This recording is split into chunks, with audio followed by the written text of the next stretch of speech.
Aeropuerto Charles de Gaulle, París, uno de los aeropuertos más transitados de Europa y el único lugar de Francia en el que se podía ver el avión de pasajeros más prestigioso del mundo, el Concorde. El Concorde en llamas. Era una obra de ingeniería maravillosa. Se le ha descrito como un precioso pájaro blanco o como un cohete blanco. Era fantástico. Ver el Concorde volar era todo un espectáculo. Todo el mundo quería verlo. Era algo increíble. Hacía mucho ruido. Era como estar en un espectáculo aéreo.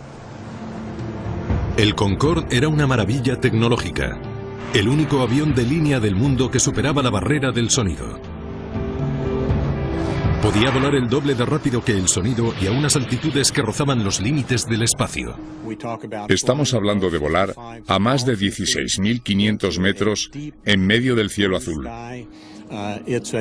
Era un avión muy especial. Se necesitaba una tripulación excepcional para pilotar este impresionante avión. Air France 4590. Whisky 10 o Romeo. Necesitaré los dos para el camino. Marchando un Romeo, Air France 4590. Ese día sería el capitán Christian Martí el que pilotaría el Concorde. ¿Despejado por la derecha? Despejado por la derecha. El copiloto Jean Marcot supervisaba los instrumentos. Inclinación del morro en 5. Los pilotos bajaron el morro aerodinámico del avión para poder moverse por la pista. Aunque era crucial para poder volar a la velocidad del sonido, dificultaba la visión de los pilotos en tierra firme. Vamos a coger un poco de velocidad antes de probar los frenos. Con más de 23.000 horas de vuelo entre los dos, el piloto Martí y el copiloto Marcot eran dos de los pilotos con más prestigio del mundo. Jean-Louis Chatelain también formaba parte de ese exclusivo grupo. A muchos pilotos de todo el mundo les hubiera encantado pilotar el Concorde, pero solo podían hacerlo unos pocos.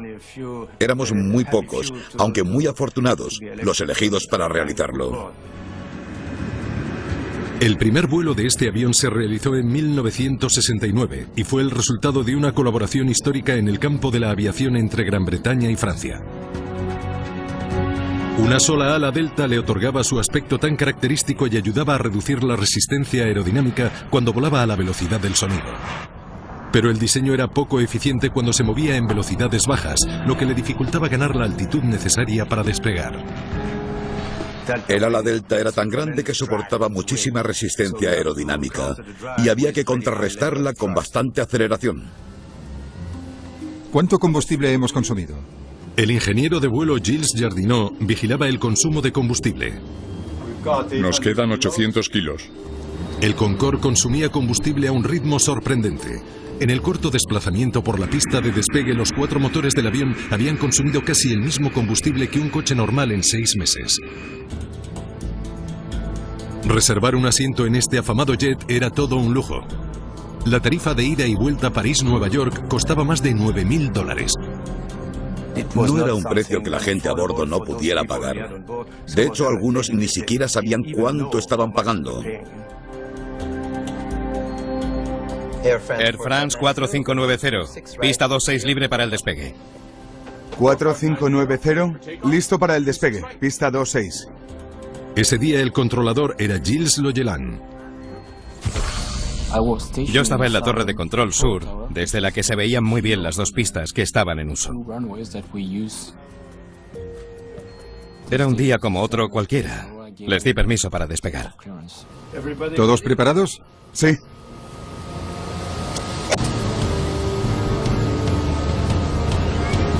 La velocidad de despegue del Concorde era de 366 km por hora, 75 km por hora más rápido que un 747.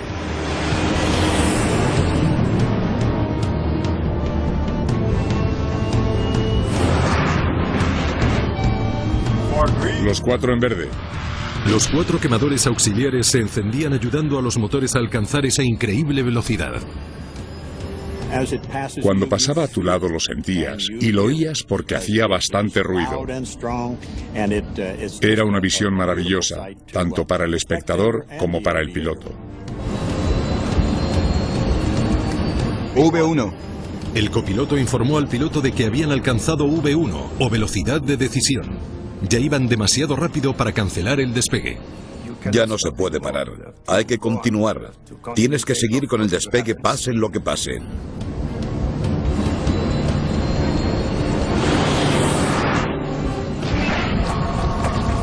¡Cuidado! De repente el avión empezó a ladearse a la izquierda. ¡Parad! El ingeniero de vuelo instó al piloto a que abortara el despegue, pero ya era demasiado tarde. El capitán Martí elevó el avión supersónico. Gilles Logeland se dio cuenta de que estaba presenciando una catástrofe.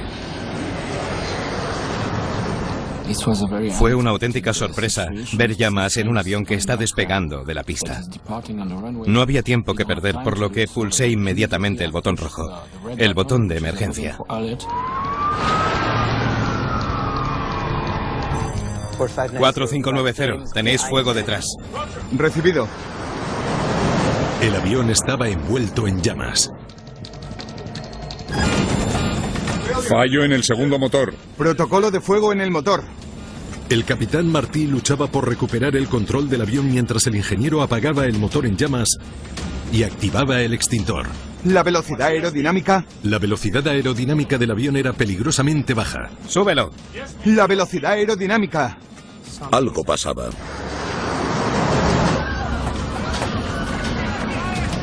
Algo para lo que no nos entrenan. Algo a lo que ningún piloto quiere enfrentarse nunca. Logeland luchaba por apartar al resto de aviones de la ruta del Concorde. Quería despejar el tráfico para darles todas las opciones posibles.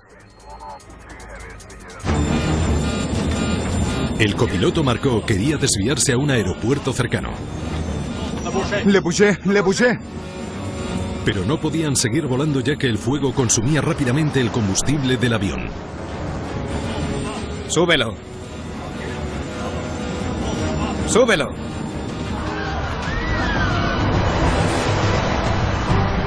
Un videoaficionado grabó unas imágenes impactantes del desastre que se iba a producir. En el avión reinaban el pánico y el terror.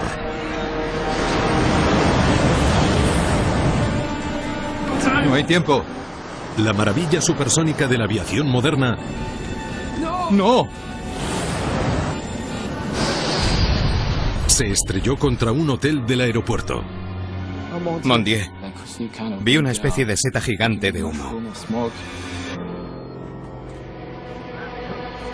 Pensé hasta el último momento que algo se podría hacer para impedirlo. Recuerdo que simplemente me senté en el suelo de la torre de control y me puse a llorar. Fallecieron los 109 pasajeros y la tripulación del Concorde. 4 personas más murieron en tierra a causa del impacto. ¿Qué más puedo decir? Estábamos en shock. Esa es la palabra. Esa es.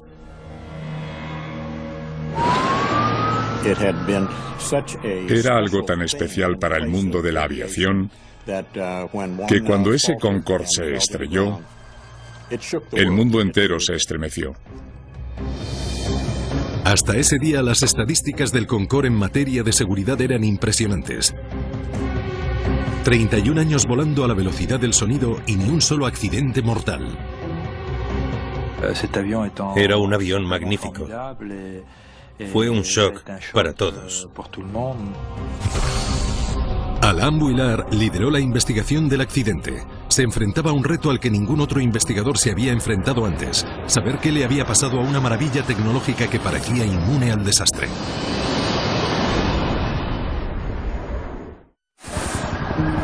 A las afueras de París, el Concorde cargado de combustible se había convertido en un infierno. Los investigadores estaban ansiosos por buscar pruebas entre los restos, pero antes, los bomberos debían apagar ese catastrófico incendio. El problema eran las altas temperaturas que había en el lugar del accidente, lo que hacía imposible que los equipos de rescate pudieran recuperar las cajas negras. Sabían que el mundo entero estaba pendiente de ellos, por lo que Vuillard y su equipo siguieron adelante con la investigación. Hablaron con todos los testigos posibles. Os contaré todo lo que pueda. Pocos vieron tanto como el controlador Gilles Logelan. Cuando hay un accidente, recuerdas cada segundo de todo lo que ha pasado. Vi fuego justo antes del despegue.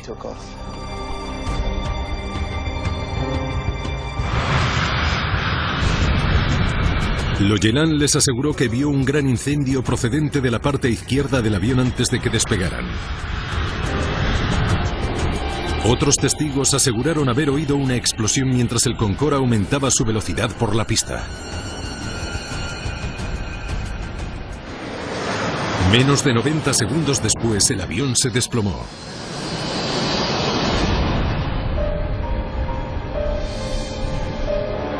Lo único que Vuillard sabía seguro es que algo provocó el incendio cuando el Concorde aún estaba en tierra. Nos centramos en la pista porque la catástrofe se desató durante la aceleración previa al despegue. Vuillard envió inmediatamente un equipo a la pista en busca de pruebas. Parece que perdía combustible. El Concorde dejó un rastro de combustible quemado y ennegrecido por la pista. También había muchos restos esparcidos por todas partes, pruebas cruciales caídas del avión cuando se desató el problema. En primer lugar, era obvio que el rastro del fuego aún se veía en la pista, así como el rastro del combustible y de muchas piezas del avión. Recogimos todas estas piezas para guardarlas de cara a la investigación. Mientras tanto, en un hangar cerca del aeropuerto, los investigadores revisan los restos abrasados recogidos en el lugar del accidente. Ya han recuperado las 2 cajas negras del avión de entre los escombros, pero es muy pronto para confirmar si los datos de las grabadoras han sobrevivido al fuego. Había muchísimo combustible a bordo, por lo que las cajas estuvieron expuestas a un fuego muy intenso, que es lo peor que les puede pasar a estas grabadoras. Las cajas negras del Concorde solo estaban diseñadas para aguantar 30 minutos de intenso calor. Los investigadores se las llevaron a toda prisa al laboratorio para ver qué se podía hacer. Fragmentos de neumático. En la pista se encontraron una desconcertante variedad de escombros, entre ellos una vara de metal retorcida que nadie pudo identificar. ¿Qué sabemos de esto? Estábamos trabajando con un avión muy complejo, totalmente destruido por el fuego. Quedaban muy pocos fragmentos. Esto es un trozo del depósito de combustible. Entre las primeras piezas recuperadas del accidente, hubo una que enseguida identificamos como un fragmento del depósito de combustible.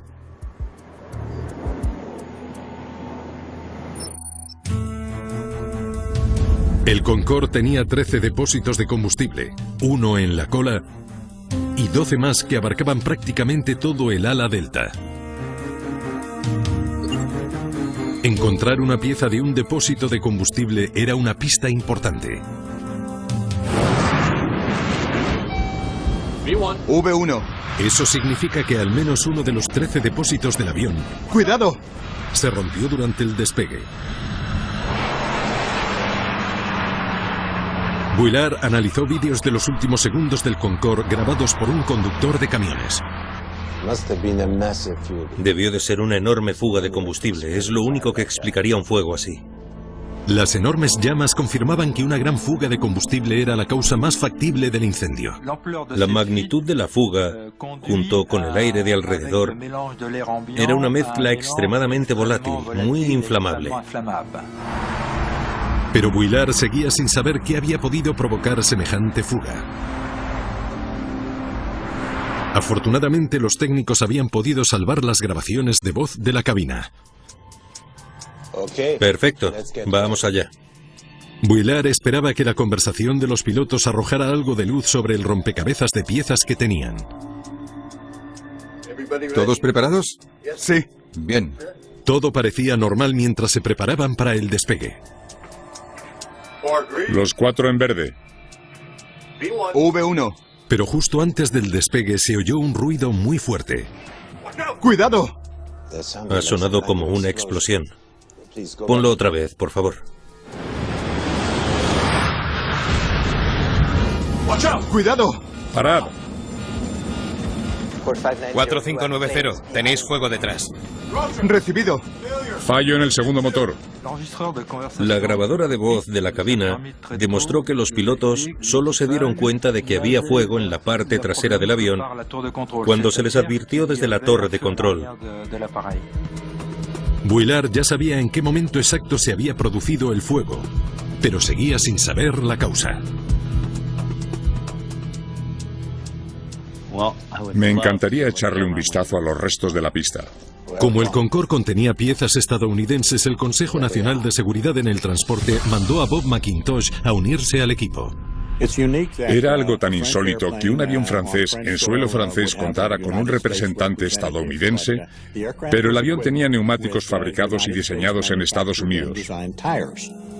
Entre los restos hallados en la pista había grandes fragmentos de neumático. Algunos pesaban más de 4 kilos. Parece un pinchazo. Para aguantar el enorme peso del avión y soportar el calor generado durante el despegue, los neumáticos del Concorde estaban reforzados por una resistente cinta de caucho y rellenos de nitrógeno a alta presión. Los neumáticos de los aviones en general son diferentes de los de los coches. Tienen que soportar muchísimo peso. Por eso son neumáticos que pesan mucho. Cuando un neumático del Concorde se rompe, puede actuar como una pequeña bomba. Puede que un fragmento del neumático se soltara y quemara el tanque de combustible aquí, en el ala. ¡Cuidado! La fuerza con la que explota un neumático de esas características no se reduciría solo al pinchazo en sí.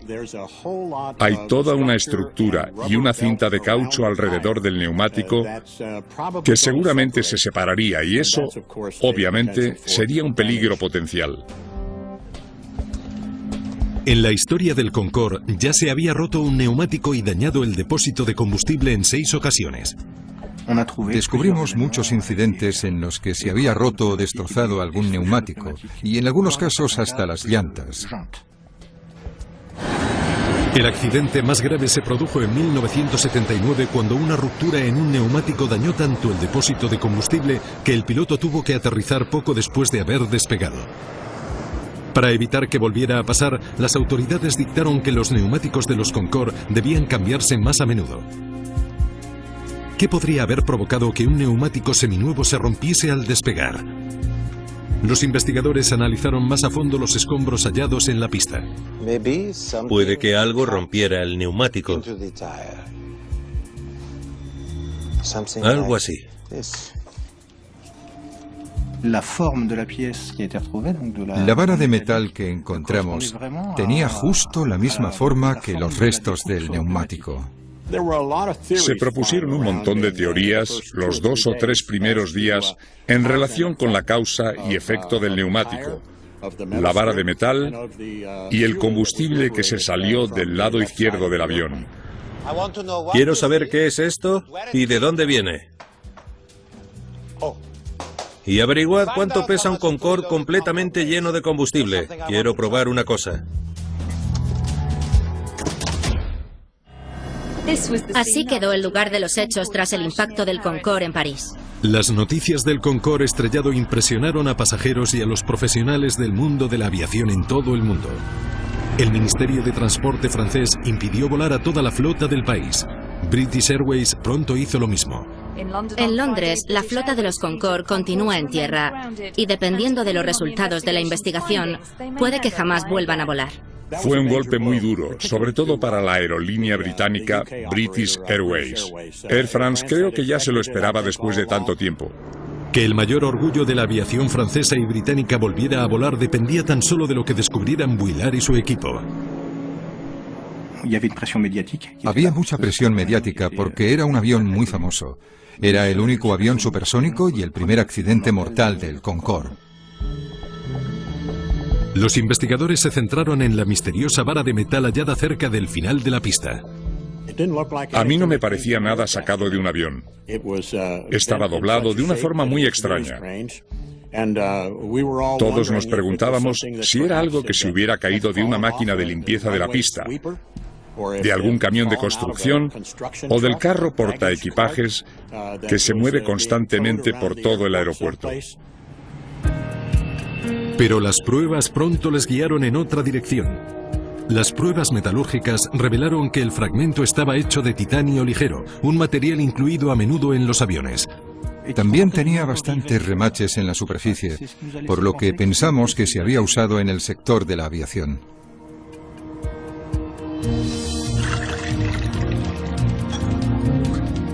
La sustancia rojiza de uno de sus lados también apuntaba a la posibilidad de que se hubiera desprendido de un avión.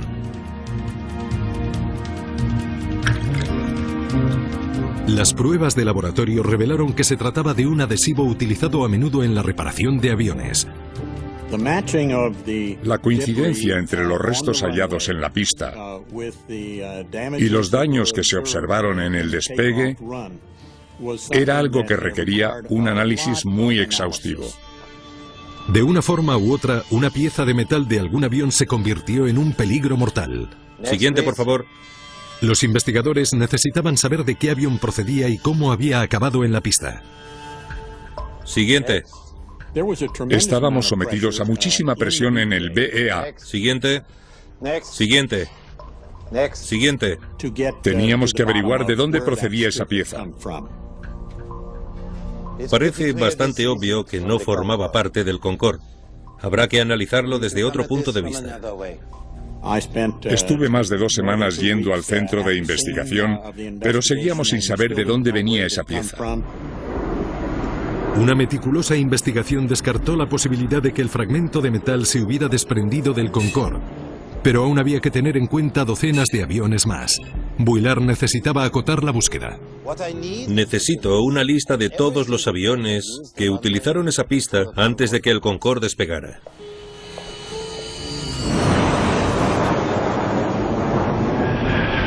En un aeropuerto internacional tan transitado como Charles de Gaulle llegan y salen cientos de vuelos al día. Encontramos piezas de metal en las pistas con bastante frecuencia. Los aviones suelen perder fragmentos pequeños que necesitan reparación, o a veces las ventanillas de inspección no se cierran bien, se sueltan del avión y caen a la pista. Pero las pistas de los aeropuertos se revisan varias veces al día y de ellas se retiran los restos que haya. Bien, no estaba ahí por la mañana. Eso descarta a los aviones que despegaran antes de la 1.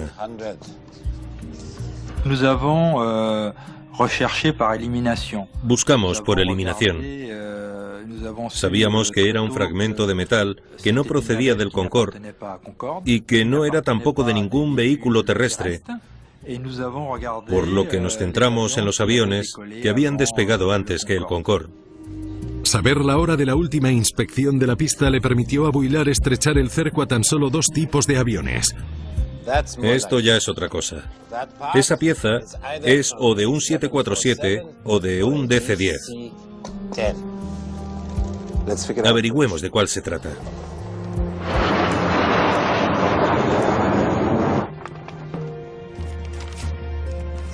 Los investigadores revisaron manuales de ambos aviones en busca de la pieza de metal. Esto no funciona. Hasta que vieron algo. ¿Qué es esto? La pieza de metal parecía proceder del motor de un DC-10, algo llamado barra de desgaste. Esta barra actúa como un amortiguador para las partes del motor que se mueven, pero no es vital para que un avión pueda volar con seguridad. Era demasiado pronto para confirmarlo. ¿Vendría de verdad un DC-10? ¿Sería de verdad parte de un motor?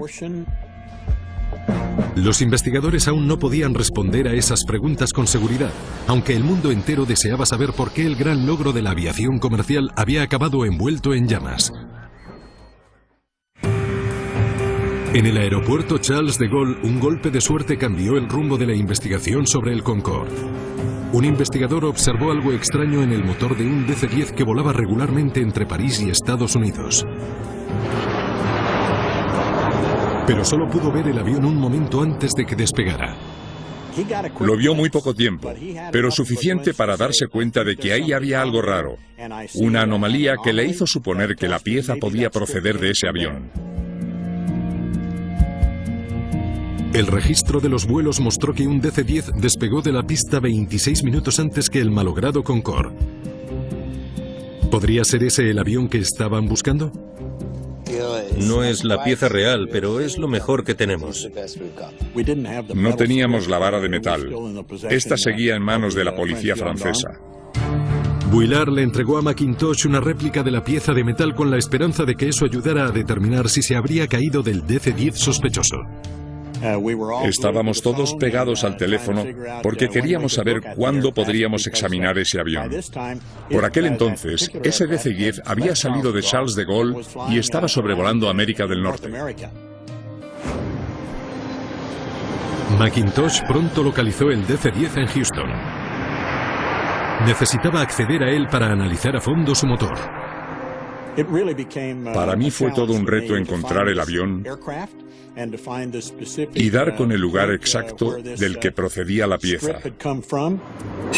Si McIntosh no encontraba el origen de esta vara de metal, jamás se sabría la verdad sobre el accidente del Concorde.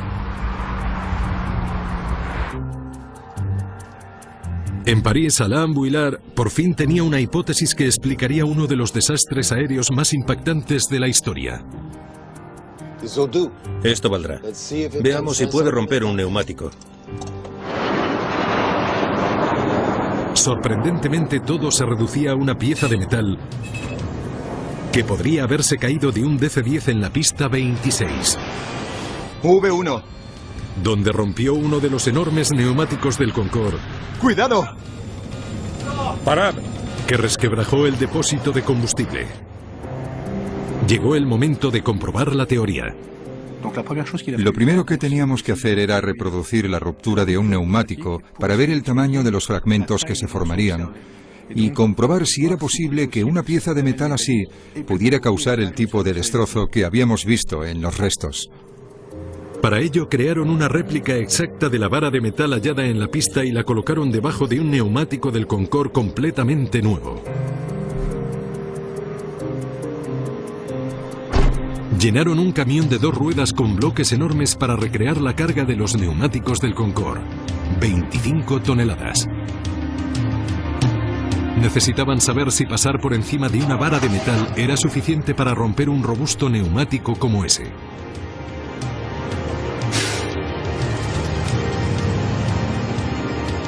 Obtuvieron su respuesta de forma dramática. No puede haber mejor prueba que esa. Era fantástico. Fue perfecto.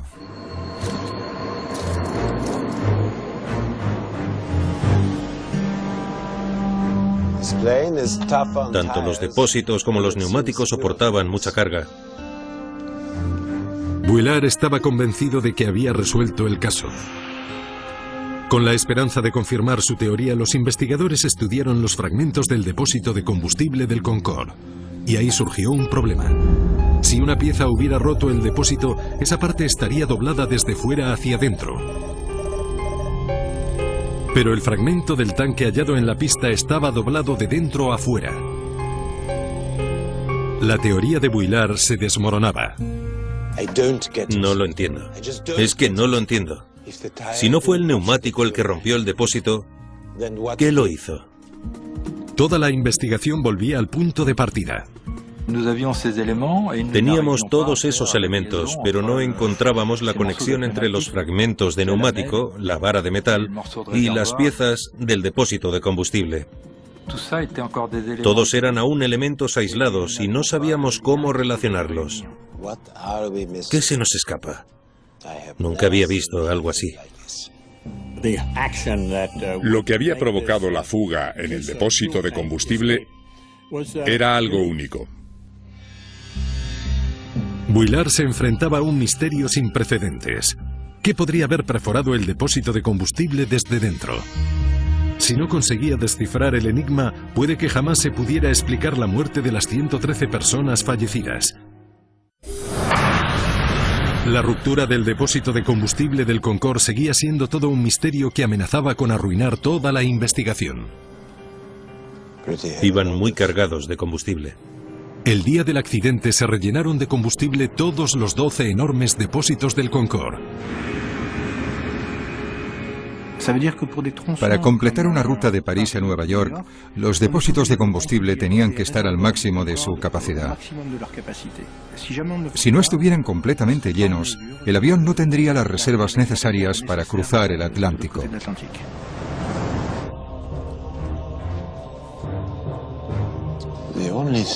Lo único que había en el depósito de combustible era combustible. Puede que lo que hiciera explotar el depósito fuera el propio combustible. La pesada carga de combustible planteó una teoría inusual. Cuando un proyectil a mucha velocidad impacta con un depósito lleno de líquido, puede crear una ola gigante con la fuerza suficiente para romper el depósito en un punto diferente del que se originó. El líquido se movería y ejercería una presión homogénea en todas las partes del depósito, que tendería a romperse por su zona más frágil. Los depósitos tienen que estar completamente llenos. Esperaba que una simulación por ordenador demostrara que eso fue lo que pasó. El fragmento de neumático pesa 5 kilos. Ese fenómeno solo sería posible si los depósitos estaban completamente llenos. Vale, veamos qué ocurre. Vuillard sabía que su teoría era inusual. No se conocían casos de que el depósito de combustible de un avión se hubiera roto así. Fuego. La simulación recreó el efecto de un fragmento de neumático golpeando un depósito de combustible. Era el momento de la verdad para Vuillard. Inténtalo otra vez. Esta vez que sea por el lado izquierdo. A ver si encontramos un punto débil. Las condiciones tenían que ser las correctas. Fuego. Y cuando lo fueron... Lo tenemos. Bien hecho. Lanzar un fragmento de neumático al depósito podría romperlo desde dentro. Estamos convencidos de que eso es lo que pasó. Fue una revelación para todos nosotros. Era una explicación bastante factible de cómo se había producido esa enorme fuga de combustible. Encontrar el origen de la letal vara de metal era más importante que nunca. En Houston, Bob McIntosh se preparaba para inspeccionar el DC-10 que despegó 5 minutos antes que el Concorde. Allí nos reunimos con el gerente de seguridad de Continental Airlines. Todos nos dimos cuenta de que teníamos un arduo trabajo por delante y de que lo que íbamos a hacer provocaría bastantes consecuencias. McIntosh vio enseguida algo fuera de lo común. Había un hueco extraño en la barra de desgaste del motor del DC-10. ¿Podrías hacerle una foto a eso? Los mecánicos abrieron el carenado y dejaron al aire la zona en la que faltaba la barra de desgaste. El hueco parecía tener los mismos restos del pegamento rojizo de la pieza de metal hallada en Francia, pero McIntosh necesitaba asegurarse. Seguramente no encajaba bien e intentaron que entrara mejor usando esa masilla o adhesivo.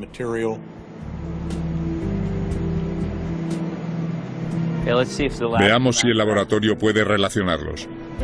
También parecía que el motor presentaba bastantes huecos de remaches.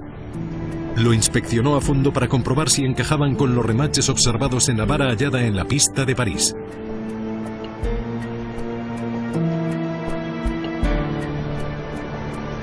Ya tenemos ganador. Encajaban perfectamente. Encontramos al culpable. No teníamos ninguna duda de que la pieza procedía de ese avión. Sentimos una mezcla de emociones en ese momento.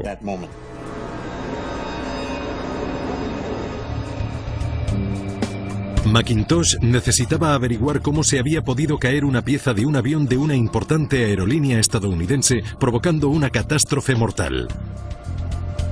Revisando el registro de mantenimiento del DC-10, comprobó que la barra de desgaste se había cambiado un par de semanas antes del accidente.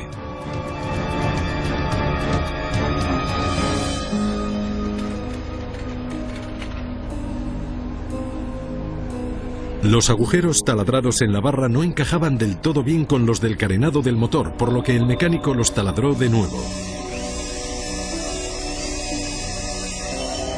Además, añadió un poco de adhesivo para que no se despegase.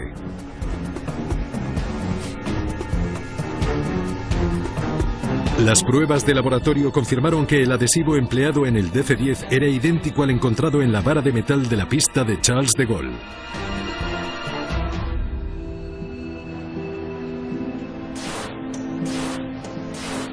Nunca se intentó violar ninguna norma. Simplemente, el trabajo no se llevó a cabo con la profesionalidad que se le supone a esta aerolínea de primer nivel en concreto. La pieza permaneció en su sitio durante solo 16 días antes de caerse en la pista parisina 5 minutos antes de que despegara el Concorde.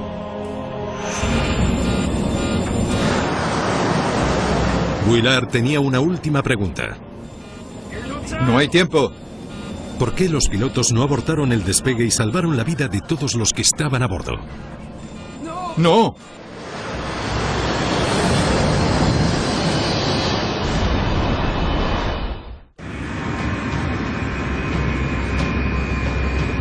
Los técnicos consiguieron recuperar los datos de la quemada y destrozada grabadora de vuelo.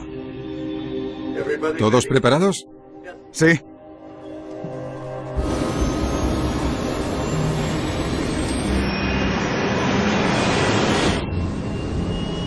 Los motores están bien. Aumenta la velocidad. Junto con las voces grabadas en la cabina de mando, consiguió hacerse una idea bastante clara de lo que pasó en una repentina situación de emergencia que se desarrolló muy deprisa. Los 4 en verde. El avión se desplazaba por los 4.000 metros de la pista de despegue. V1. A casi 300 kilómetros por hora. ¡Cuidado! Cuando el combustible prendió, el Concorde necesitaba más de 1,5 kilómetros para parar. ¡Parad! Pero quedaba menos de 1 kilómetro de pista. Los pilotos debían elevar el avión en llamas. Abortar el despegue a 330 kilómetros por hora hubiera supuesto la destrucción total del avión. 2 de los 4 motores del Concorde estaban ardiendo. Perdieron el motor 1 y 2 casi al mismo tiempo. Los pilotos se enfrentaban a un avión que había perdido la mitad de su potencia. Con solo 2 motores en funcionamiento era imposible que el Concorde despegase. La resistencia aerodinámica. La resistencia. Lo que pasó les cogió completamente por sorpresa. Todo sucedió en unos 3 segundos, que es poquísimo tiempo. Todos sabemos de la importancia de la velocidad para los aviones con ala delta. El avión se encontraba en una situación muy difícil. Subiendo tren. Intentaron subir el tren de aterrizaje para reducir la resistencia aerodinámica. ¡El tren, Jan! Eso intento. El tren estaba dañado y no se movió. Cuando el neumático explotó, dañó los sensores de las puertas del tren de aterrizaje. Con las puertas mal colocadas, el tren de aterrizaje no se podía mover. Los datos revelaron que la tripulación hizo todo lo que pudo para mantener el avión en el aire hasta el final. ¡Le bouché! ¡Le bouché! Pero el fuego estaba consumiendo el ala delta. Llegó un momento en el que sabían que iban a morir. No hubo escenas de pánico al final. Al final lo que intentaron era encontrar una solución. Los investigadores calculan que las llamas provocaron una temperatura de 1100 grados centígrados, lo suficiente como para fundir el ala.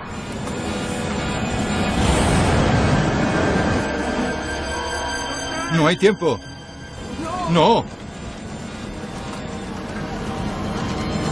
¡No!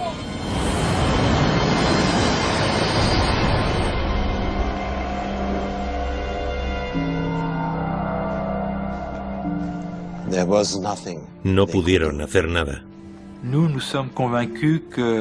Desde el momento en que el avión pasó por encima de la vara de metal, sabíamos con certeza que la catástrofe era inevitable. El informe del accidente incluía varias recomendaciones para hacer el Concorde más seguro. Los ingenieros diseñaron neumáticos más resistentes que pudieran aguantar mejor la rápida velocidad del avión y su enorme peso. Los depósitos de combustible se reforzaron con Kevlar para evitar posibles fugas. Los aeropuertos mejoraron el sistema para monitorizar las pistas y retirar los restos. Lo más desconcertante es que una pieza de metal de 200 gramos encontrada en la pista fuera el desencadenante de uno de los accidentes aéreos más catastróficos de la historia. Un año después del accidente que cegó 113 vidas, se celebró una ceremonia conmemorativa. Yo estaba ahí, por lo que me siento relacionado con el accidente. Siempre será una de las peores experiencias de mi vida. Hubiera dado todo lo que tengo por no haber estado ahí ese día, pero me tocó a mí.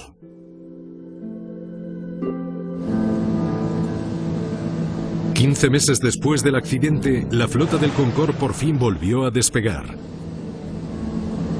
Poco después, Alain Vuillard no dudó en viajar en el avión que había ayudado a salvar. Tuve la oportunidad de viajar como pasajero en el Concorde. Recuerdo perfectamente el color del cielo a 18.300 metros y la sensación de la aceleración y la velocidad.